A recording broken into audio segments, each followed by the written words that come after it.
as a data leader who has built and implemented so many data solutions, so if you are evaluating something like Agent Bricks for a real use case, so what matters to you most? There are three things basically, in my opinion. One is that can it be tested in production?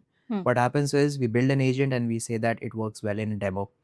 But will it work consistently when production users are throwing unexpected questions at it? The other is governance. The agent needs access to the data to be able to answer the questions.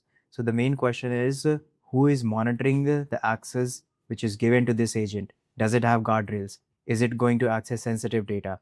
Now, Databricks can easily address this problem by leveraging Unity Catalog because it is one central place where you specify all role-based access, all governance-related policies, and it will control everything that the users, including agents, are going to access. Third one I would say is the flexibility of using different models. With a growing partnership between Databricks and OpenAI, there are newer versions of LLMs coming every day. And as a end user or a firm, you would not want to be stuck to one particular LLM model. Agent Bricks gives you the option to switch between these, and then you are no longer trapped with one particular LLM model.